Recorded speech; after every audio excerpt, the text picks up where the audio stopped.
नमस्कार किसान भाइयों, आज अपन जानेंगे जीवामृत क्या है, जीवामृत बनाने की विधि क्या है, इसमें आवश्यक सामग्री क्या क्या आवश्यकता पड़ती है।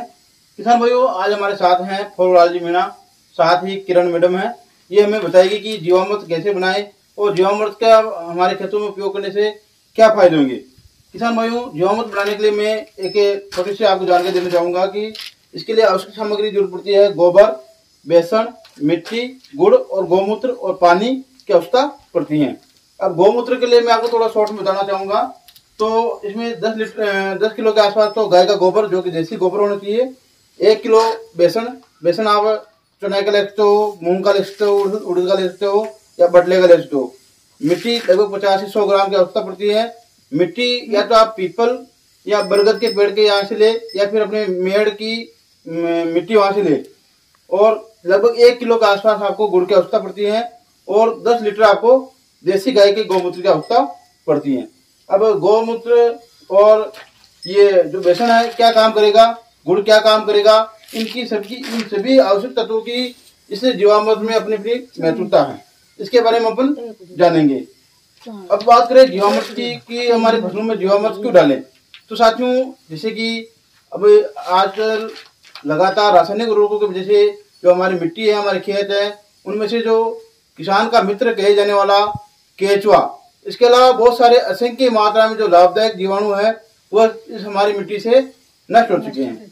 अब जैसे हम जीवामृत अपने खेतों में देंगे तो वो केचुए के साथ साथ असंख्य मात्रा में लाभदायक जीवाणु भी हमारी मिट्टी में वापस जीवित हो जाएंगे, जिसकी वजह से हमारी फसलों की पैदावार निश्चित तौर पर बढ़ेगी और हमारी मिट्टी की उपजाऊ क्षमता बढ़ेगी और मिट्टी मुलायम होगी और उसमें लाभदायक जीवाणु संख्या बढ़ेगी।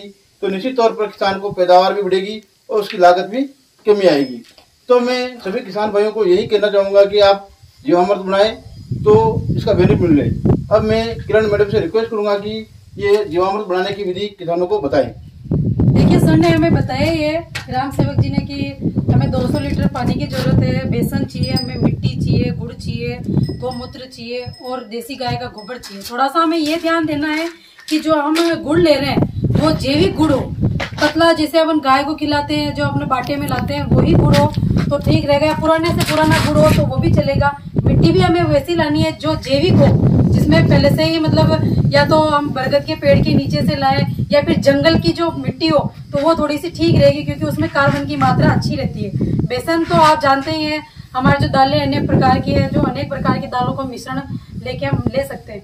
और जहां तक हो सके ताजा गोबर हो तो बहुत ही अच्छा रहेगा, क्योंकि ताजा गोबर से गाय का देसी जो गोबर है वो भी मिल ही जाता है। तो ताजा गोबर हो तो बहुत अच्छा रहेगा। और उसके साथ ही गौमूत्र वो भी रहे। और इसी का जो हमें एक मिश्रण तैयार करना है। सबसे पहले जो बेसन है, बेसन को हम पहले से ही पानी में घोल दें, क्योंकि इसमें क्या है अपन जैसे डायरेक्ट डालेंगे तो उसमें क्या है नीमचा बन जाएगी। तो हमें पहले से पानी में इसको घोलना है। तो मैं फोरू जी की हेल्प लूंगी, किसान भाई की, कि ये अपने जो बेसन है इसको थोड़ा सा पानी से घोल ले। पहले तो घोल लीजिए।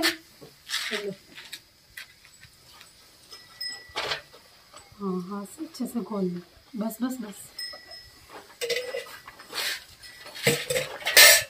आप एक एक करके इनको डालिए, मिट्टी को।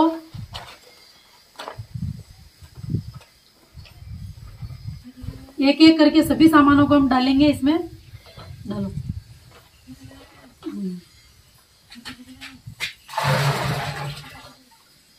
हमने बेसन डाला है अभी। बेसन के बाद हम, ऐसा नहीं है कि बेसन के साथ साथ हमें कोई, हम सभी डाल सकते हैं एक साथ। तो मिट्टी डाल रहे हैं हम इसमें।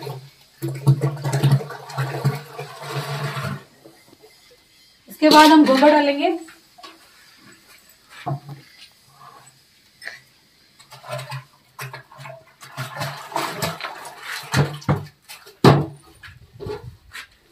गोबर के बाद ये हमारा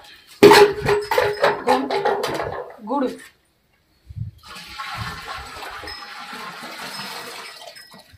और ये गौमूत्र।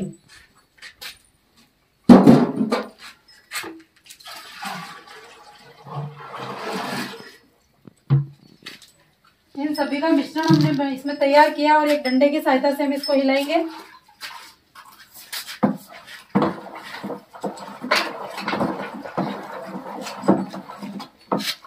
तो देखिए किसान भाइयों, ये जीवामृत बनके तैयार हो चुका है, लेकिन ये अभी तैयार नहीं है इसको। तो देखिए किसान भाइयों, अब हम इसे अच्छे से घुमाएंगे डंडे की सहायता से। तो ये गोल अभी अच्छे से मिला लिया है इसके अंदर हमने, आप देख सकते हैं। तो इसको मिलाने के बाद हमें मतलब ये वैसे तो ये 72 घंटों में तैयार हो जाता है।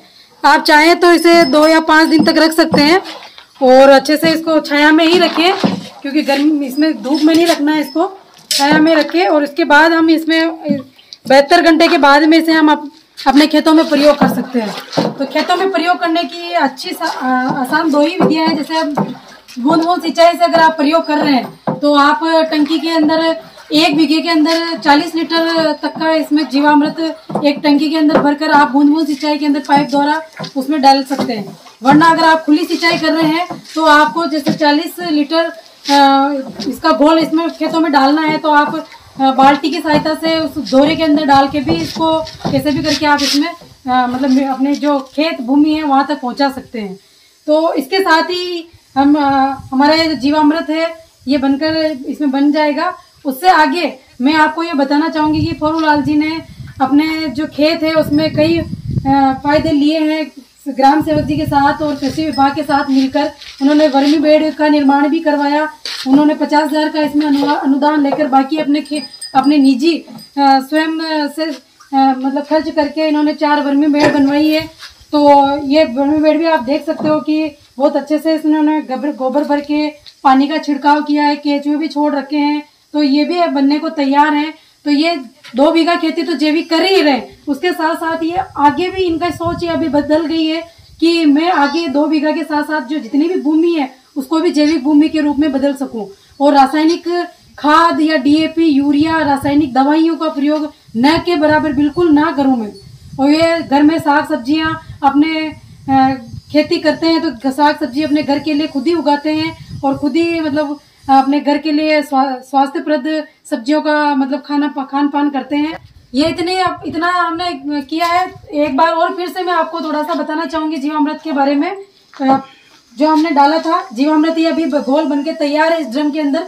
पूर्व में हमने 200 लीटर पानी इसमें लिया था, उसी के साथ हमने मिट्टी ली, उसी के साथ हमने गुड़, गोमूत्र, गाय का देसी गोबर, बेसन, इन सभी का एक घोल तैयार किया था। घोल तैयार 72 घंटों में ये तैयार होकर अपने खेतों के लिए आप इसमें डाल सकते हो और अपनी भूमि को उर्वरक बना सकते हो। जो हमारे सूक्ष्म जीव है वो वापस पनप जाएंगे और सूक्ष्म जीवों के पनपने से हमारी जो भूमि की उर्वरता क्षमता खत्म हो चुकी है, आज डीएपी और रासायनिक खाद जो उपयोग हम कर रहे हैं उनसे खत्म हो चुकी है, तो वो वापस हम ला सकते हैं। तो मेरे किसान भाइयों से मेरा तो कहना यही है कि आप लोग जो ये राज्य सरकार कृषि विभाग की जो सहायताएं मिल रही है हमें कि वर्मी बेड बनाए, सरल कंपोस्ट बनाए अपने घर पर, ये सब तैयार करने के साथ साथ हम ये छोटा सा कार्य भी करें, जीवामृत बनाएं, ताकि हमारे जो मिट्टी उर्वरक क्षमता खो चुकी है तो उसे वापस से उर्वरक क्षमता मिल सके। क्योंकि हम देसी खाद तो डालने की ओर अग्रसर हैं, लेकिन अगर हम जीवामृत बनाकर भी डालेंगे तो उससे भी हमारे जो सूक्ष्म जीव है जो हजारों की संख्या में हमें दिखाई नहीं देते, वो सूक्ष्म जीव